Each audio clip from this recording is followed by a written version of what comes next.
Ma'am periods pen होना normal है या हमने नॉर्मलाइज कर दिया है? एक्चुअली वैसे नॉर्मली यंग गर्ल्स में इट इज़ अ नॉर्मल और फिजियोलॉजिकल थिंग, क्योंकि बच्चा यूट्रस का जो मुंह होता है वो बहुत पिन होल की तरह होती है उसकी ओपनिंग। एंड यूट्रस से जो ब्लड निकलता है ड्यूरिंग मेंस्ट्रुएशन उसको रास्ता नहीं मिलता है, so uterus contracts to expel the blood flow, इसलिए हमको पेन होता है। लेकिन धीरे धीरे आफ्टर डिलीवरी ये कम हो जाता है। लेकिन सम पैथोलॉजिकल कंडीशंस जैसे कि फाइब्रॉइड यूट्रस है या एंडोमेट्रियोसिस जो कि आजकल यंग गर्ल्स में बहुत कॉमन है, उसमें मतलब ऑर्गेनिक कॉज है पेन होने का, क्योंकि यूट्रस कॉन्ट्रैक्ट नहीं हो सकता अच्छे से। तो there are severe contraction of the muscles of the uterus which cause pain. Okay. तो ये कारण है। दूसरा है थ्रेशोल्ड ऑफ द पेशेंट। कुछ लड़कियां थोड़ा सा पेन को ज़्यादा मानती हैं, तो ये सब्जेक्टिव परसेप्शन के कारण भी आप कह सकते हो कि ये पेन फील होता है। ओके।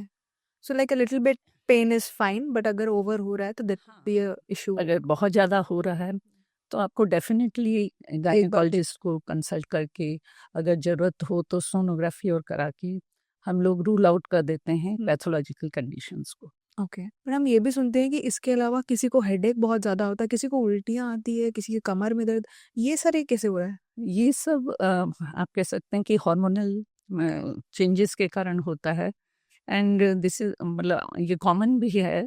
प्री मेंस्ट्रुअल सिंड्रोम आपने सुना होगा, तो उसमें भी कॉमन है। उसमें भी ये हार्मोनल मीन्स जो चेंजेस होते हैं ड्यूरिंग पीरियड आने वाला है, उससे पहले आपका ईस्ट्रोजन और प्रोजेस्टेरॉन काफ़ी हाई लेवल्स होते हैं, फिर एकदम से विड्रॉ होता है, तब ब्लीडिंग होती है। उस समय ये सब चेंजेस के कारण आपका वाटर रिटेंशन एंड एक सीरोटोनिन एंजाइम होता है ब्रेन में जो कि न्यूरोट्रांसमीटर है, और उसके कारण से हेडेक होना और ये सब साइकोलॉजिकल चेंजेस जैसे mood swings, crying and all that.